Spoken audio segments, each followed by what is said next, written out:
For decades, the Battle of the Little Bighorn was told as a story of legend, and of loss. But hidden for 75 years was a soldier's testimony, a first-hand account from the last man to see Custer alive. Why did he stay silent for so long? What did he witness that changed everything historians thought they knew? This is the forgotten voice that rewrote the final hours of Custer's last stand. The summer of 1876 is remembered for many things, but in the windswept hills above the Little Bighorn River, it would be seared into history as the place where legends were made, and lives were lost in numbers too great for the earth to easily forget. But decades later, when the last surviving soldier of that day finally chose to speak, his testimony would not only reframe the story, it would pierce through the haze of myth that had settled over Custer's last stand. His name was Charles Windolph. At 24 years old, he was a quiet, steady-handed soldier in the U.S. 7th Cavalry. By the end of that fateful summer day, he would be one of the few men left to remember what it truly felt like to stand in the shadow of history, unsure whether he would live to see the next sunrise. And when he finally told his story in 1947, he was no longer the young cavalryman staring down danger, but a man of 99 years, carrying a lifetime of unspoken memory. For 75 years, he had held his silence. The question was, why? Windolph had enlisted in 1873, assigned to H Company under Captain Frederick Benteen.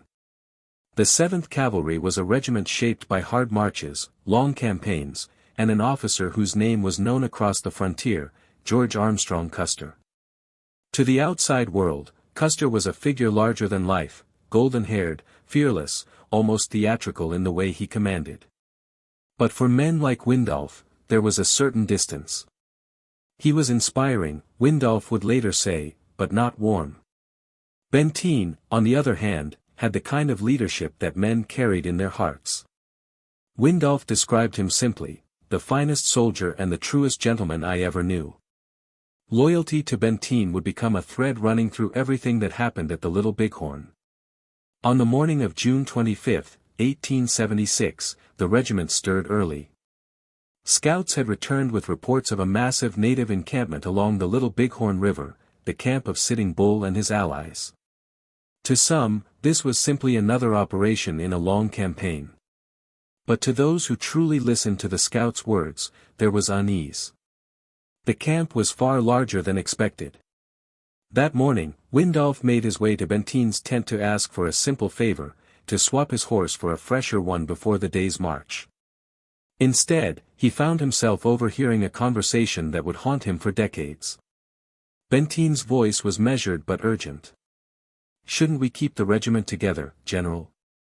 If that camp's as big as they say, we'll need every soul we've got." Custer's reply was curt.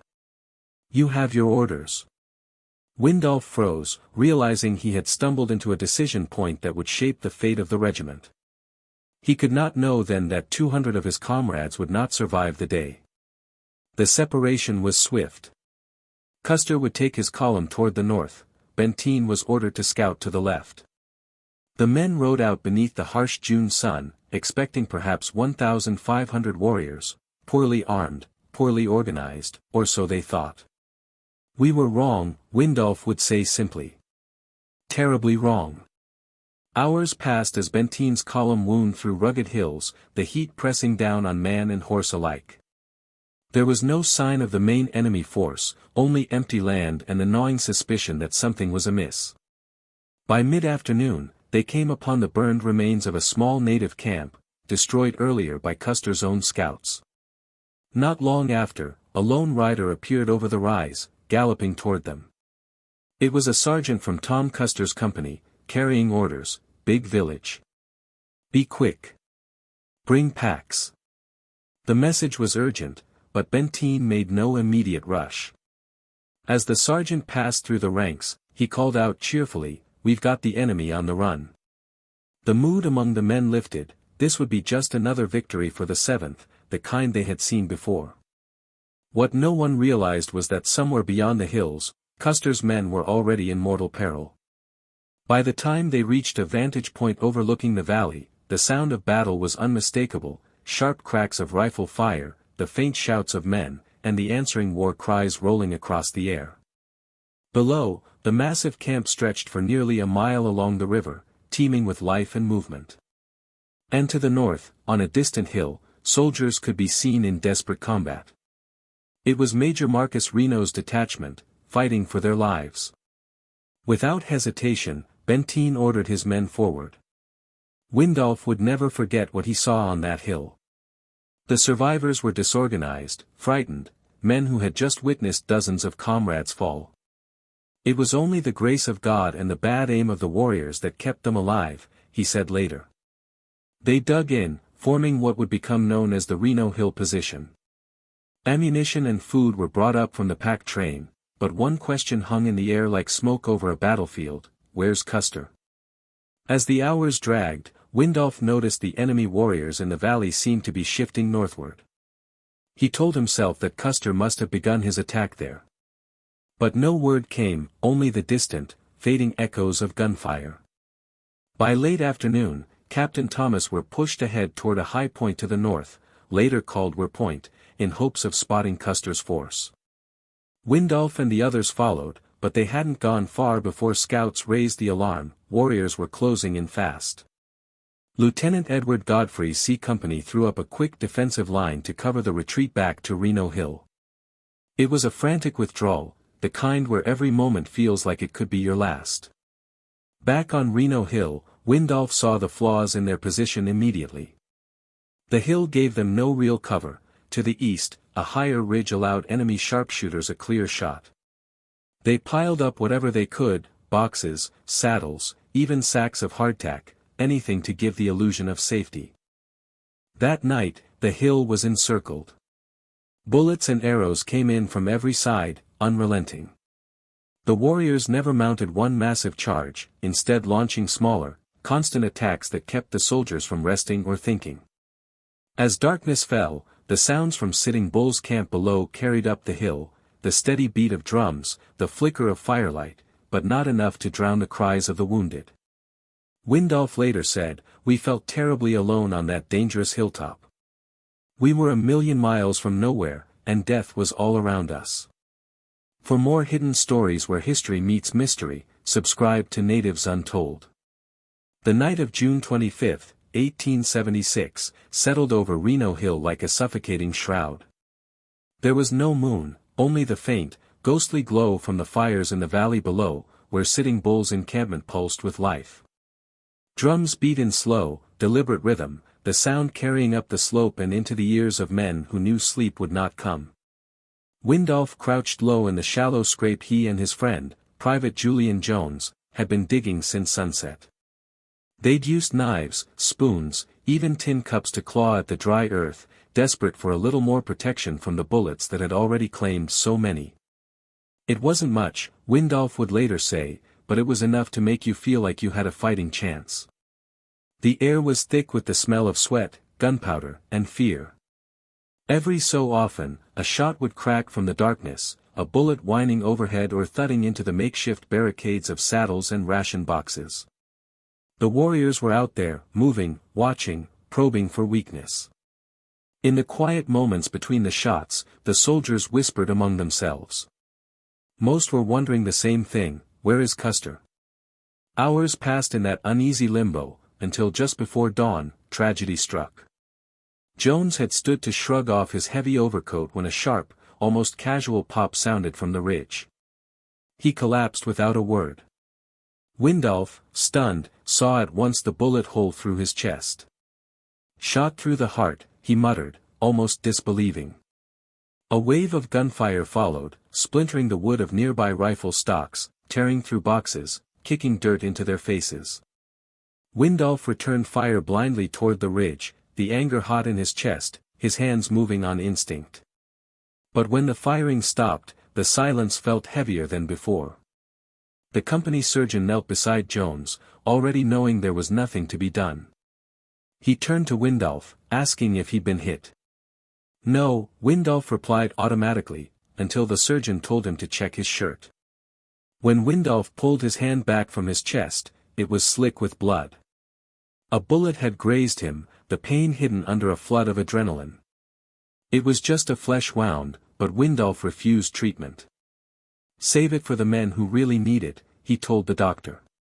Not long after, another bullet found him, this time striking his rifle stock, shattering it in his hands.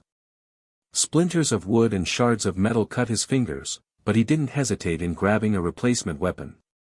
On Reno Hill, hesitation meant death. By midday on June 26, the situation had grown dire. The men had been under fire for more than 24 hours, and now they were running out of water. The cries of the wounded for even a sip became unbearable. Without water, they wouldn't last another day. Windolph volunteered for a dangerous task, to provide covering fire for a party heading down to the river to fill canteens. From the moment they moved out, bullets poured in from concealed positions along the slope. Windolph squeezed off shot after shot, trying to keep the enemy's heads down. He watched helplessly as some men from the water party fell, their bodies drifting in the current, while others scrambled back up the hill with precious canteens sloshing. It was a brutal success, costly, but essential. Benteen never stopped moving among his men, checking positions, rallying morale. When Windolph urged him to take cover, the captain simply said, "Don't worry about me. I'm all right." It was leadership in its rawest form, steady in the face of chaos. That afternoon, Benteen called Windolph forward. Without ceremony, he promoted him to sergeant on the spot, recognition for his unwavering courage under fire. The attacks continued sporadically into the evening. Then, as the sun dipped low, something shifted. The volume of gunfire diminished. Down in the valley, smoke from Sitting Bull's camp began to move, curling away in the wind. Scouts whispered the word that everyone wanted to hear: the warriors were leaving. But the relief was tempered by dread. If the fight had moved elsewhere, where had it gone? And why still no sign of Custer? The men stayed on full alert through the night. The silence was almost worse than the constant gunfire, a space for dark thoughts to creep in. Windolph's mind kept circling back to that morning's parting orders, the moment he had overheard Benteen and Custer in tense disagreement. Could this day have been different? Could those 200 men still be alive? Morning light brought answers, and they were the kind no one wanted. On June 27, General Alfred Terry arrived with fresh troops. In his face, Windolph read the news before a word was spoken. Terry's voice broke as he told them, "Custer and all his men are gone." Tears ran down his weathered cheeks. Windolph felt his own eyes sting. Around him, battle-hardened men stood in silence, their grief made heavier by the uncertainty of how, and why, it had happened. For more hidden stories where history meets mystery, subscribe to Natives Untold. Benteen's voice was low but firm when he called for 14 men to ride with him the morning after Terry's arrival. The task was simple in words, unbearable in reality: ride north, locate Custer's final position, and confirm the truth of what had happened. Windolph didn't hesitate. Whatever waited for them on that field, he knew he had to see it with his own eyes. The ride began in silence. No one spoke above a murmur, the horses' hooves muffled in the dry earth. The valley spread out before them, empty now of the swarming warriors from 2 days earlier. But the air still carried the faint, bitter scent of smoke, and something else, something metallic and sour that made the stomach turn before the mind could name it. It was death. As they crested the last rise before the field, the scene unfolded like a nightmare no one could wake from. Scattered across the slopes and coulees were the bodies of men Windolph had known, friends he had shared whiskey with, men he had played cards with, soldiers whose laughter he could still hear. Many were already bloated under the harsh Montana sun, their uniforms in tatters, stripped by the victors or torn in the fight. "I couldn't take it in all at once," Windolph later wrote. "It was like trying to read every word on a page at the same time. Your eyes couldn't settle, there was just too much to see, and none of it you wanted." The detail worked slowly, moving from body to body, recording where they lay, looking for signs of who they had been. Some were recognizable, others, not at all. And then someone called out, a sharp, choked voice from the top of the hill. It was Custer. He lay on the crest now known as Last Stand Hill, his brother Tom beside him. Windolph rode up in time to see Benteen dismount and kneel in the dust.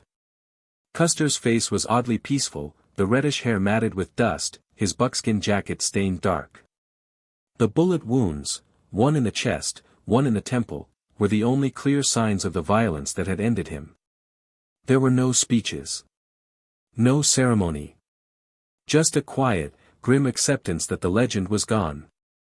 Windolph kept his distance, holding Benteen's horse as the captain examined the scene. The silence was broken only by the wind, whistling low through the grass. The rest of the day was a blur of work and grief. The detail continued across the field, finding clusters of bodies, some clearly killed in groups, perhaps in desperate last stands of their own. The number grew in Windolph's head, 200, more, each one a name he could recall, or at least a face from the barracks. By evening, they had confirmed the truth Terry had brought: Custer's entire battalion was gone. They returned to Reno Hill in silence, the weight of what they had seen pressing down on each man like a physical burden. No one spoke that night, not about the battlefield, not about the faces they had recognized, not about the questions that now hung heavier than ever. Could this have been prevented?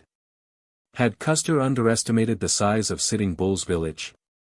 Had the decision to split the regiment sealed their fate before the first shot was fired? Windolph kept those questions locked inside. For decades, he would speak little of that day, holding back details even from friends and family. In his mind, the truth was too tangled to reduce to a single judgment. He didn't blame Benteen for staying with the packs. He didn't damn Custer for his choices. To Windolph, both men were soldiers, flawed, human, but brave. What he carried from that day was not anger, but memory. And memory was heavy enough. When the burial detail returned the following day, Windolph was among them again. They worked under the hot sun, digging shallow graves, marking them as best they could. It was not the kind of rest a soldier deserved, but it was all they could give. "We buried them the way we would have wanted to be buried," he wrote, "and that would have to be enough." Years later, when asked what he remembered most about that hill, Windolph's answer was not about the gunfire, the heat, or the stench of death. It was about the silence, a silence so deep it seemed to swallow even the memory of sound. For more hidden stories where history meets mystery, subscribe to Natives Untold. When the dust of the Little Bighorn finally settled in 1876, Charles Windolph carried away more than just the scars on his body. He carried the weight of memory, and for 70 years, that weight kept him silent. In the months after the battle, he remained with the 7th Cavalry, serving 7 more years before leaving to marry and build a quiet life far from the frontiers where legends were made and men were broken. He never sought fame, never gave interviews, never stood in front of crowds to tell the story of that summer day. If someone asked, he would give a polite nod and a vague answer, steering the conversation away before the memories could open again. "Why didn't you speak of it?" a historian once asked him. Windolph's reply was simple: "Because the men I would be speaking of were gone, and words could not bring them back." But time, like the slow turning of the Missouri River, erodes even the strongest stone. By the 1930s, Windolph was in his 80s. Friends had passed, family had grown distant, and the public's fascination with Custer's last stand had only deepened. Historians were still debating the same questions that had haunted the survivors for decades. Had Custer's boldness been heroism, or fatal arrogance? Was Benteen's caution a dereliction of duty, or the reason any of them lived to tell the tale? And what had truly happened in those critical hours between the regiment's division and the fall of the last man on Last Stand Hill? In 1934, Windolph met Fraser Hunt, a war correspondent turned author who had made his name chronicling the lives of soldiers. Hunt persuaded the old cavalryman to share his story, not for glory, not for politics, but for the truth as Windolph had lived it. What followed was not a boast, nor a defense. It was a meticulous, almost reluctant accounting of events. Windolph described the ride with Benteen, the arrival at Reno Hill, the desperate defense under a constant hail of bullets, the water runs under sniper fire, the shock of finding Custer's body. He spoke of the bravery he had seen in men on both sides of the fight, refusing to reduce the battle to good and evil. Hunt was struck by the evenness of his tone. Windolph did not speak like a man trying to prove something, he later said. He spoke like a man who had lived through something that defied easy judgment. By the time the memoir I Fought With Custer was published in 1947, Windolph was the last surviving white soldier of the Little Bighorn. His account immediately stood apart from the others, not just for the detail, but for what it left unsaid. He never claimed to know Custer's thoughts. He never pretended to have the answers to the battle's mysteries. What he offered was what he had seen, heard, and felt. And for historians, that was gold. His testimony shifted the narrative. It highlighted the chaos of the battlefield, the confusion of conflicting orders, the grueling reality of holding a hilltop under siege for 2 days with dwindling supplies. It painted Benteen not as a hesitant subordinate, but as a steady hand who kept his men alive when disaster loomed. And it gave Custer, even in death, the dignity of a brave soldier facing overwhelming odds. Windolph's story also forced historians to re-examine the neat, heroic myths that had grown around the battle.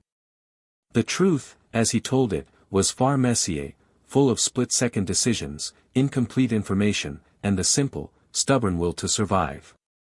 By the time of the memoir's release, Windolph's health was failing. Yet he seemed lighter in those final years, as if the act of finally speaking had unburdened him. It wasn't for me, he told Hunt. It was for the men who didn't come back.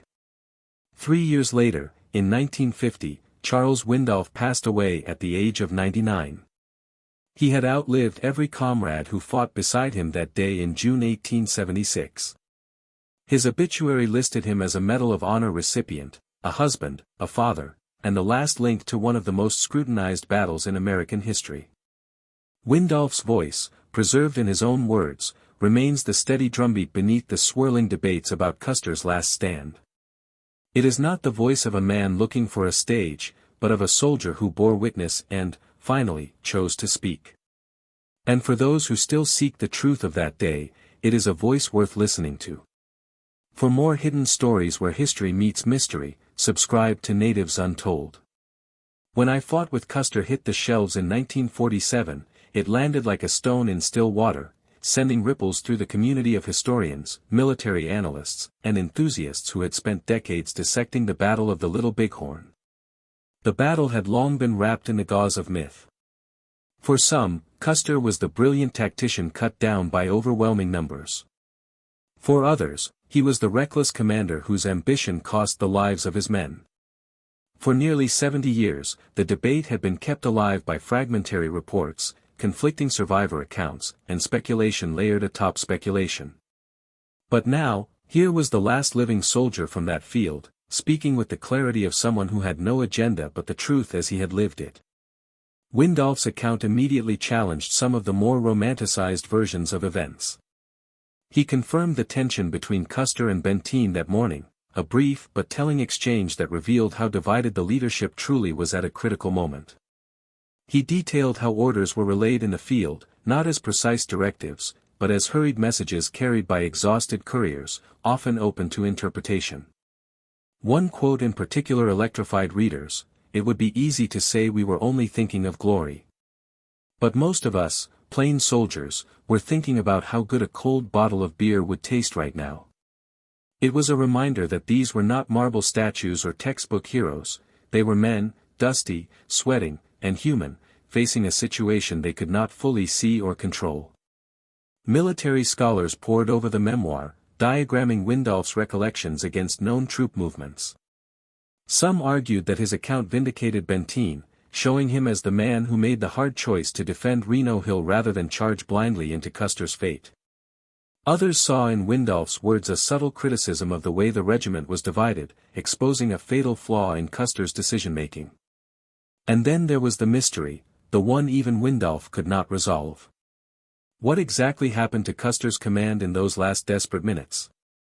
Windolph could only recount what he saw from Reno Hill, native warriors moving north, the sound of distant gunfire, and then, silence. He never saw the fight on Last Stand Hill. He only saw its aftermath, bodies scattered, stripped, and still beneath the sun. The starkness of his testimony left historians both enlightened and frustrated. It filled in crucial gaps while leaving others tantalizingly open. Windolph did not attempt to answer questions he could not possibly know the answers to, and in doing so, he forced historians to confront the limits of what could ever be known. His words also carried weight because they came without the self-promotion that colored other survivor accounts. There was no attempt to glorify his own role, no bitterness toward native warriors, no settling of old grudges. Instead, he offered respect to the skill and determination of the Lakota and Cheyenne fighters, noting that many on Reno Hill were alive only because their attackers never coordinated a single overwhelming charge. In the years after the memoir's release, I Fought With Custer became a touchstone for serious research on the battle. Its unembellished tone made it a counterweight to the legend-heavy narratives that had dominated the public imagination. And while it did not end the debates, it shifted them, away from myth-making and toward a deeper appreciation of the human realities on that hillside. Yet, perhaps the greatest change Windolph's testimony brought was not in the historical record, but in the way we remember the men who fought there. No longer just faces in a sepia photograph, they became individuals, young, weary, frightened, and brave in the face of impossible odds. As one historian wrote shortly after the memoir's release, Windolph's story does not give us the ending we want. It gives us the ending that happened. For more hidden stories where history meets mystery, subscribe to Natives Untold. By the time Charles Windolph passed away in 1950, the world had moved on from the frontier wars. But his words had planted seeds in the minds of those who refused to let the dust settle over Little Bighorn. For decades, the battlefield remained largely untouched, a quiet, wind-swept expanse where wild grasses hid the scars of that summer day in 1876. Then, in the late 20th century, history stirred again.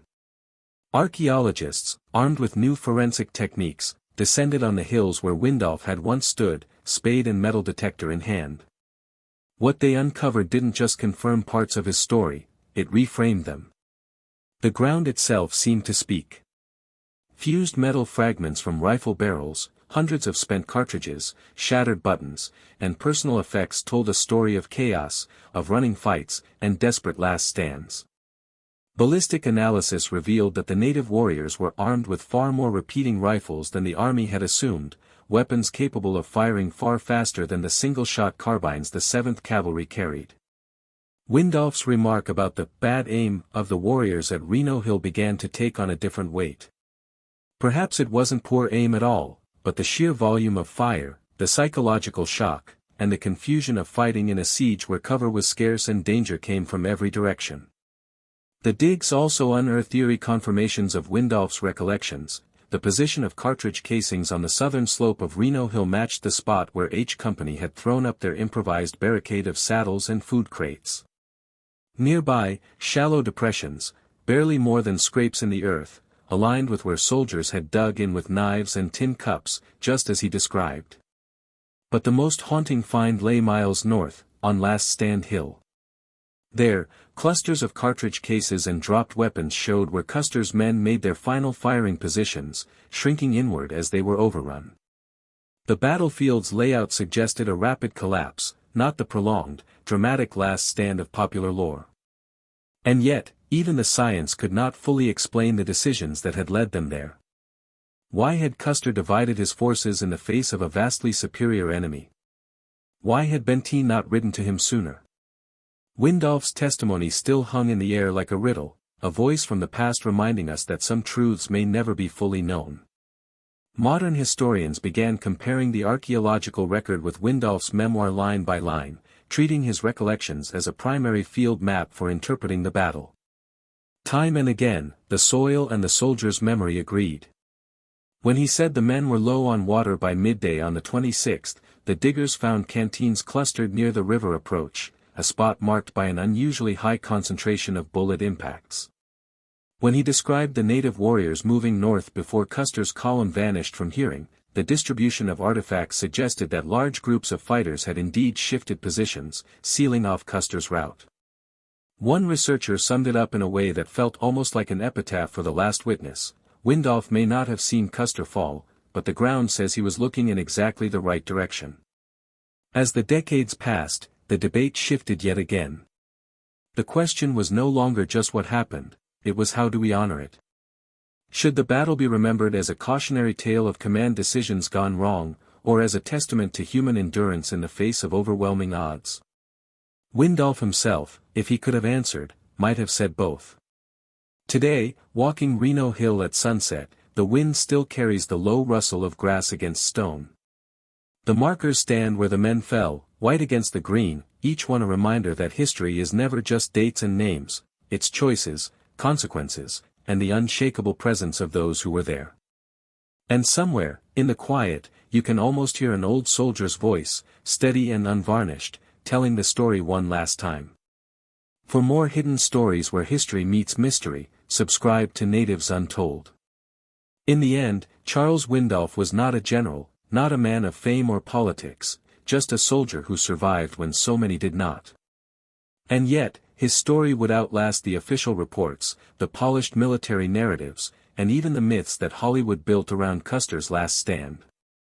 When Windolph finally broke his silence in the late 1930s, he spoke without bitterness. He did not point fingers or seek to rewrite history to his advantage.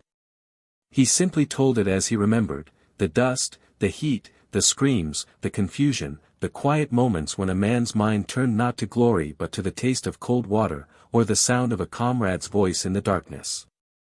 His memoir, I Fought With Custer, published in 1947, was more than a recollection, it was a bridge between the living memory of the 19th century and the modern world. It brought the voices of ordinary troopers back into the conversation, voices often drowned out by the louder legends of leaders.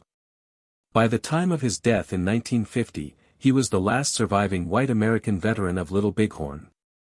Newspapers called him the final link to that fateful summer day.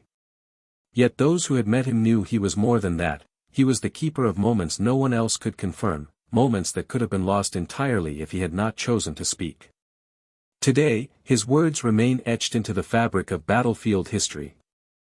On Reno Hill, the markers still stand, and the landscape has changed little since 1876. In the museum archives, his Medal of Honor glints under glass, a small piece of metal that carries the weight of a lifetime. But perhaps the most enduring memorial to Windolph is not stone or steel, but the fact that his voice still shapes how we understand one of the most studied battles in American history. We may never answer every question about Custer's decisions or the exact movements of the fight. The past will always keep some of its secrets. But as long as people walk the hills of the Little Bighorn, wondering what it must have felt like to be there, Charles Windolph will never truly be gone. Because history is not just about what happened, it's about who remembers. And in that respect, the last man standing has the final word. For more hidden stories where history meets mystery, subscribe to Natives Untold.